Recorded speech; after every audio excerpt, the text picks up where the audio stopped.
Assalamualaikum warahmatullahi wabarakatuh. Perkenalkan, nama saya Cahaya Asrida, NPM 2111080194.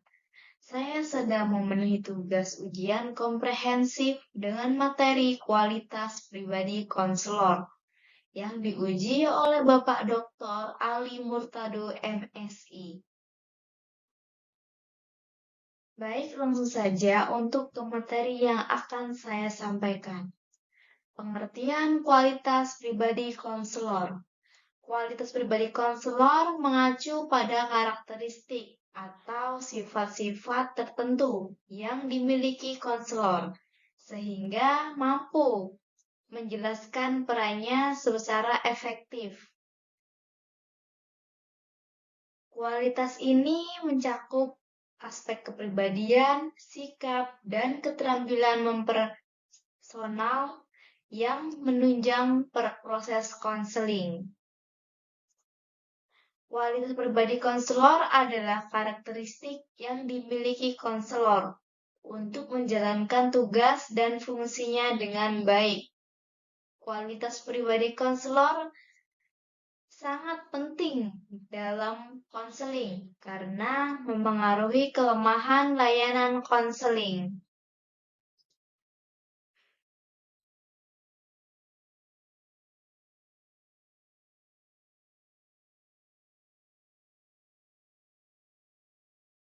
Kualitas pribadi konselor yang harus dimiliki yaitu kepribadian yang stabil, kepekaan interpersonal, kepercayaan diri, mampu mendengarkan aktif, komitmen pada etika profesi, kredibilitas, serta keterbukaan.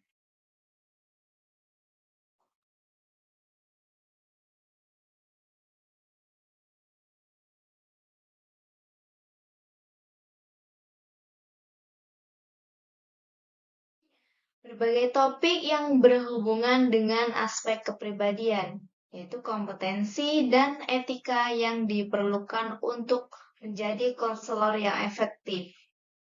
Berikut adalah beberapa materi yang relevan.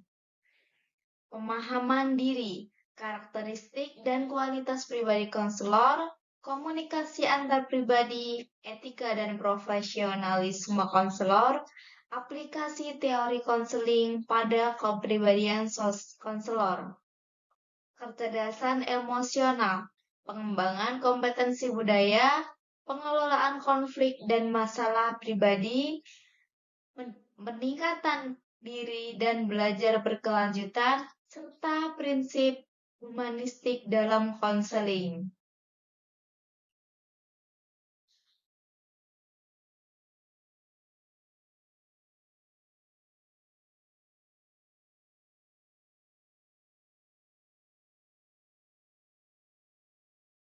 Ada beberapa cakupan tentang kompeten, yaitu yang pertama, kemampuan membangun hubungan yang baik dengan konseli, kemampuan memecahkan masalah konseli, kemampuan mengembangkan diri, kemampuan bersikap hormat, kemampuan menghargai konseli, kemampuan empati, kemampuan kongruensi, kemampuan memberikan perhatian secara positif tanpa syarat.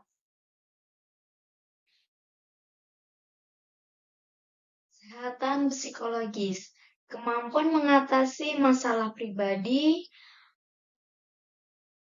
kesadaran terhadap kelemahan dan keterbatasan kemampuan, kemampuan menciptakan kehidupan yang lebih baik, empati, kemampuan membangun hubungan yang baik dengan konseli, kemampuan memecahkan masalah konseli.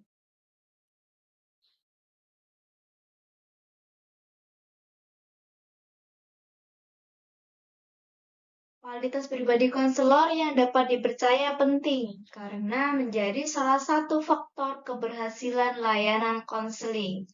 Konselor yang dapat dipercaya dapat membangun kepercayaan klien dan memberikan jaminan kerahasiaan. Ada beberapa kualitas pribadi konselor yang dapat dipercaya, yaitu jujur, memiliki pemahaman yang jelas tentang makna kejujuran, memiliki integritas dan stabilitas kepribadian yang kuat, memiliki sikap dan perilaku sesuai dengan yang diharapkan orang lain.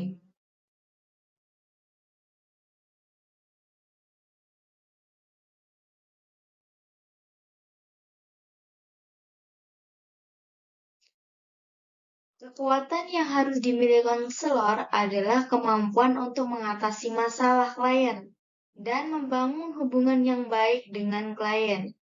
Kekuatan ini juga dapat membantu konseling merasa nyaman dan konseling.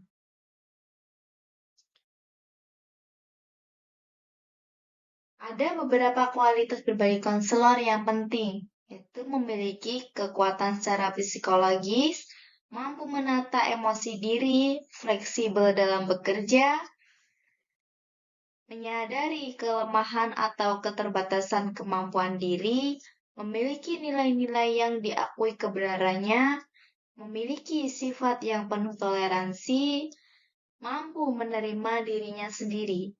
Selain itu, konselor juga perlu memiliki sikap yang ramah, hangat, bersahabat, kreatif, terbuka, cerdas, mandiri, dan sabar.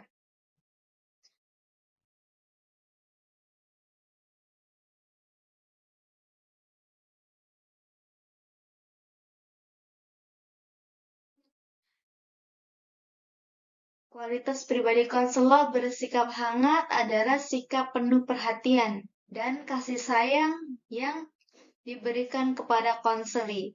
Sikap hangat ini dapat mendorong konseli untuk bercerita dan merasa hangat.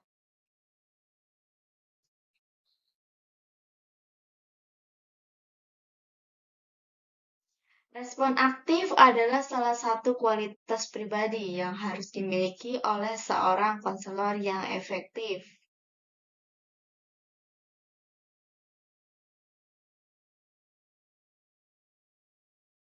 Sabar adalah salah satu kualitas pribadi yang harus dimiliki oleh konselor. Sabar merupakan karakter yang penting bagi konselor dalam menghadapi berbagai masalah yang dihadapi oleh klien.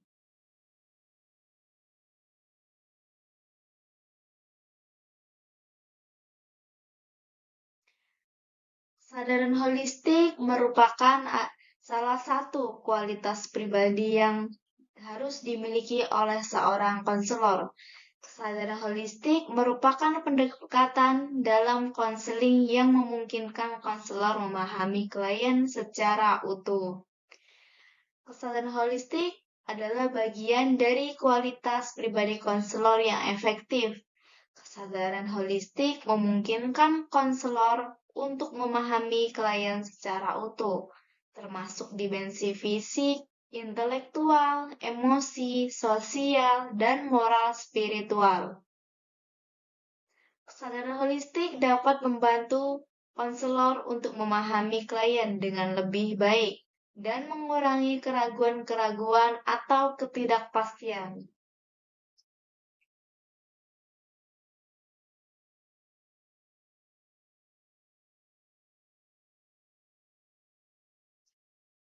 Kualitas pribadi konselor yang berkaitan dengan empati adalah kemampuan konselor untuk memahami perasaan dan pikiran klien.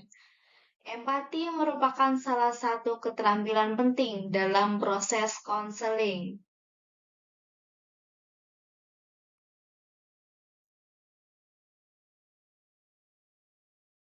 Sebagai konselor, kita harus menerima seseorang apa adanya, bahkan ketika mereka sendiri memiliki perbedaan dengan kita.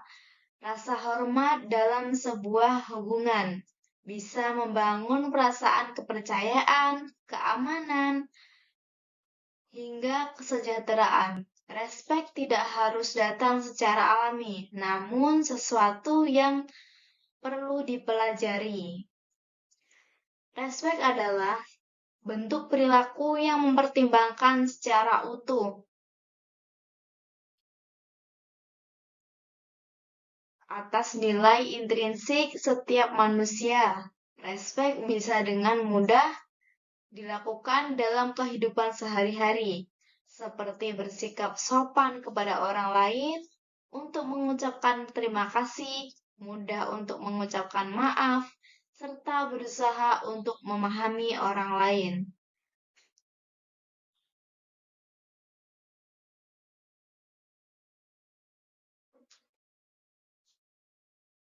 Ikhlas juga dapat dikatakan berarti melakukannya tanpa pamrih, sehingga tidak ada tawar-menawar. Pelaksanaan konseling tidak dibenarkan memiliki syarat. Konselor harus secara tulus dan ikhlas menolong konseling tanpa mengajukan persyaratan.